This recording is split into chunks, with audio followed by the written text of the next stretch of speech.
Hi, and welcome back to DIY AI. I am Elle, and I am not an engineer. Today, we are going to be trying our first official prompt on this channel, which is working mom schedule. How AI helps plan my day. Now, I have already written up a prompt and I have pulled it up in three different chatbots. So we're going to be using Copilot today, which is included in my version of Windows. We are also going to be comparing the results from Copilot to Grok, which is Elon Musk's version of ChatGPT. And of course, we will finish up our comparison with ChatGPT. I have written up the prompt and I have no idea what these models are going to spit out. And I have no idea how realistic this actually looks like. We will see. Let's get started.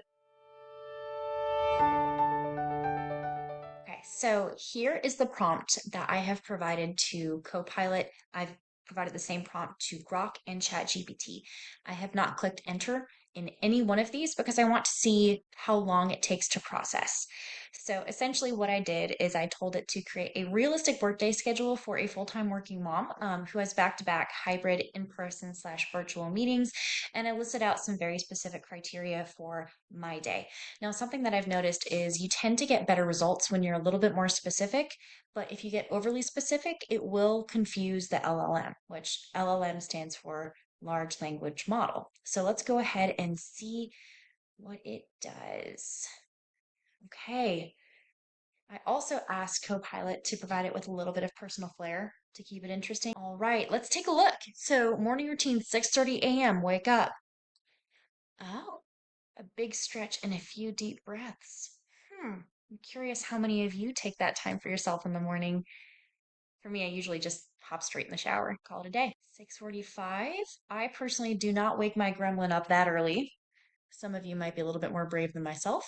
Commute at 8 a.m. Okay. Here's the interesting thing. So I'm noticing from 12:30 p.m. there's nothing until 2 p.m., which is never the case for my schedule. So 12:30 p.m., I'm usually lucky if I have 30 minutes, 15 minutes to actually eat in the cafeteria. Otherwise, it's kind of eating at my desk while I take calls or do some admin related work. 3:30 p.m. coffee or tea moment. That would be lovely. Work shut down. Okay, interesting. You know what we're going to do? We're going to take a pause here and we're going to input the same prompt into Grok now. It's exactly the same as what I put in for Copilot, but we will see how Grok responds. Now, for those of you who are unfamiliar with Grok, there are different versions of Grok that you can use. We are currently using the free version that you automatically get defaulted to, which is Grok 3, whenever you navigate to grok.com. Now, this version does not require you to create an account of any kind. You can just input your prompt and get started, which is one of the reasons why I selected this for today's video. So let's see what Grok says. Right. See, I'm already liking this response better because you wake up, do a quick stretch, and immediately into coffee, whereas Copilot probably had health a little bit more on the mind. Because one of the things it did say is hydrate before you jump into caffeine. But if y'all are like me, coffee first, always. Okay, this seems more reasonable as far as how I typically spend my mornings. Yes, this makes much more sense. So 12 o'clock p.m. is lunch, 12:30 to 3 p.m. afternoon meetings. That's pretty typical with what my schedule ends up looking like. Okay, so far I'm preferring Grok's response, but let's put a pause on that and see what ChatGPT comes up with. Now, as a friendly reminder, ChatGPT was developed by OpenAI, and it tends to be the go-to for a lot of folks. So if you're someone who's into the emojis, ChatGPT is on point with their emoji game. All right, 6:30 a.m. to 7 a.m. Not yoga, just breathing and existing. Okay, I like it. Family prep at 7. Okay, use this time to shift gears. Interesting. So, as you've noticed in the past two versions, the morning routine is a little bit more straightforward and honest. But the thing I kind of like about ChatGPT is it has a little bit more personality, at least with this prompt that I'm seeing, and kind of makes it a little bit more fun. So, I guess depending on your mood, it might change how you interact with this. I do like, honestly, I do really like the emojis because it kind of breaks it up a little bit more visually. Okay, I really like this. It In this version, ChatGPT is suggesting different types of foods for lunch. Okay, hummus, pita, and baby carrots. Maybe it's trying to tell me something. Change my diet, perhaps. But I like it because if you're like me, you burn out by noon and you're refueling with caffeine and you're lucky just to grab something, whether or not it's healthy. So this is really interesting. Energy dip zone. Okay, this is for real, folks. For real. I love this. I feel like ChatGPT gets me. Okay. Okay, so here's what we're gonna do. I love this. These three different options give us a little bit of variety to choose from. What I think I'm going to do for tomorrow, I'm going to kick things off with a ChatGPT suggested breakdown. I'm going to try and stick to the suggested lunch meal. I'm going to even try and start the day with a mental breathing exercise, which I never do, but I will see how it goes. This could be very comical, but it could also be very efficient. And who knows, maybe this changes my approach to the workday.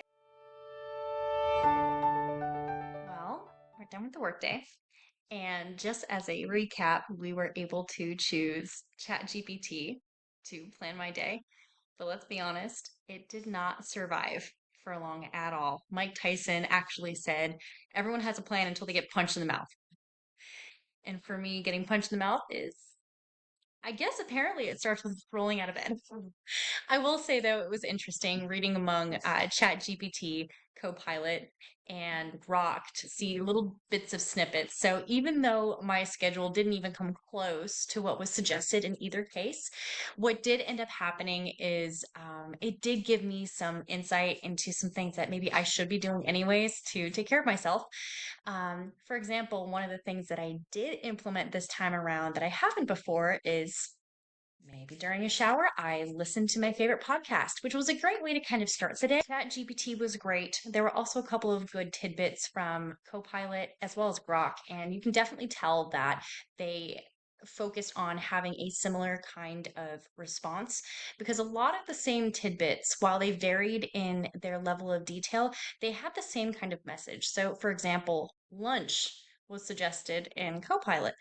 And it did inspire me to have a chicken salad that day. And surprisingly, it was pretty good. I'm not usually a salad person, but hey, I felt better than normal. One of the other things it suggested is having an afternoon snack, which I never do. So I did avoid a mid afternoon slump. So maybe there's something there.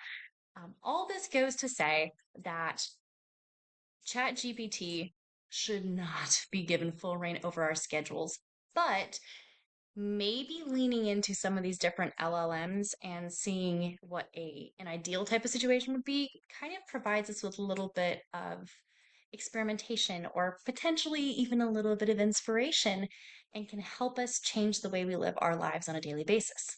So that's it for me. Next time, I'm going to be doing something much more interesting and much more hands on. So stay tuned, and we'll see you next time on DIY AI.